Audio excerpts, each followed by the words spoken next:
بسم اللہ الرحمن الرحیم۔ الحمدللہ، یہ ہماری 13ویں ویڈیو ہے۔ 12ویں ویڈیو میں نے بیان کیا کہ کس طریقے سے کفار و مشرکین نے مسلمانوں پہ ظلم و ستم کے پہاڑ توڑے تھے، بہت ستایا تھا، لوگوں کو بہت مارا، لوگوں پر ظلم و ستم بہت کیے، اس لیے کر رہے تھے تاکہ وہ دین سے باز آ جائیں، اسلام کو چھوڑ دیں۔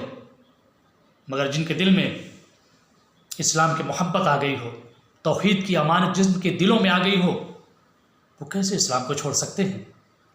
وہ کیسے اسلام سے باز آ سکتے ہیں جن کے دل میں محبت ہو اللہ کی اور اس کے رسول کی؟ حضرت بلال رضی اللہ تعالی عنہ کو کتنا ستایا گیا، تاریخ گواہ ہے۔ امیہ بن خلف اس کے غلام تھے، آپ کو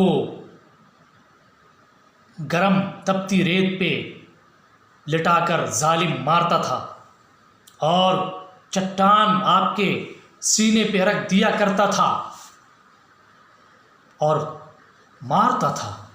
اس لیے مارتا تھا تاکہ حضرت بلال دین سے پھر جائیں، اسلام کو چھوڑ دیں۔ مگر جتنا انہیں مارا جاتا اور ان کو ستایا جاتا، گرم گرم چٹانوں پر جتنا ان کو لٹایا جاتا، اتنا زیادہ ان کا ایمان مضبوط ہوتا اور احد احد کے نعرے لگاتے۔ اسی طرح حضرت یاسر کو بہت مارا گیا، یہاں تک کہ مار مار کے ظالموں نے شہید کر دیا۔ حضرت عمار کو اتنا مارتے تھے، چٹان ان کے اوپر ان پر بھی رکھ دیا کرتے تھے، گرم گرم ریت میں لے جا کے مارتے تھے۔ اسی طرح حضرت سمیہ جو اسلام میں سب سے پہلے شہید ہوئی، ابو جہل جو ظالم تھا، اس نے حضرت سمیہ کو ایک نیزہ ان کی شرمگاہ پہ مارا، حضرت سمیہ شہید ہو جاتی ہیں۔ جو اسلام میں سب سے پہلے شہید ہونے والے اگر کوئی ہے تو حضرت سمیہ ہے، ان کو شہید کر دیا گیا۔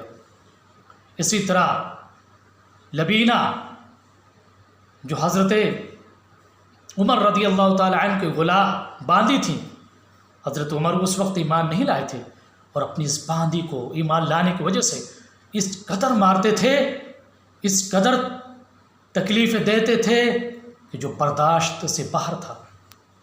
یہ تو عام صحابہ کے ساتھ یہ معاملہ ہوا، اب آئیے دیکھتے ہیں بڑے صحابہ جیسے صدیق اکبر جیسے لوگ، ان کو بھی ظالموں نے نہیں چھوڑا، جو اپنے وقت کے بڑے مالدار تھے، بڑے عزت رئیس لوگوں میں ان کا شمار ہوتا تھا، مگر ان کو بھی ظالموں نے نہیں چھوڑا۔ حضرت ابوبکر صدیق حرم کعبہ میں تھے، ظالم کچھ آتے ہیں، آنے کے بعد اس قدر مارتے ہیں کہ خون میں لت پت ہو جاتے ہیں۔ حضرت صدیق اکبر، حضرت عثمان غنی جو بہت بڑے مالدار تھے، بڑے عزت والے تھے، ان کو بھی رسی میں باندھ کر ظالم مارتے تھے، مار مار کے ادمرہ کر دیتے تھے۔ حضرت زبیر بن عوام جو بہت بڑے تاجر تھے، بہت مالدار تھے، ان کو چٹائی میں لپیٹ کے ان کے ناک میں دھواں دیا جاتا تھا تاکہ اسلام سے پھر جائیں۔ حضرت عمر اپنے بہنوئی سعید بن زید جو بڑے لوگوں میں تھے، ان کو اتنا مارتے تھے، اتنا مارا ان کو کہ خون میں لت پت ہو گئے۔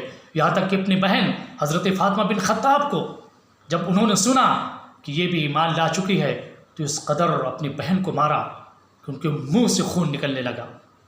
تو یہ کچھ نمونے تھے کفار کی طرف سے، مشرکین کی طرف سے، سرداران قریش کی طرف سے۔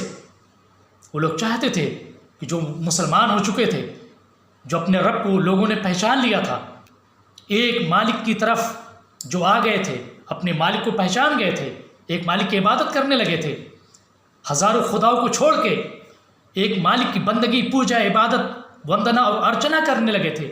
کفار نہیں چاہتے تھے کہ مسلمان ایک مالک کو مانے، مگر یہ اللہ کے بندے صبر کرتے رہے، مار کھاتے رہے، ظلم و ستم کہ جو پہاڑ توڑے گئے اس کو برداشت کرتے رہے۔ آخر کار مسلمانوں کی جیت ہوتی ہے، یہ ظالم جتنے تھے ان کا منہ کالا ہوتا ہے، رسوا ہو جاتے ہیں، ذلیل و خوار ہو جاتے ہیں، اور اللہ مسلمان کو غلبہ عطا کرتا ہے۔ اس طریقے سے جو ظالم تھے وہ ہار ان کی ہوتی ہے، ذلیل و رسوا ہوتے ہیں، اور اللہ تعالیٰ مسلمانوں کو حکومت عطا کرتا ہے۔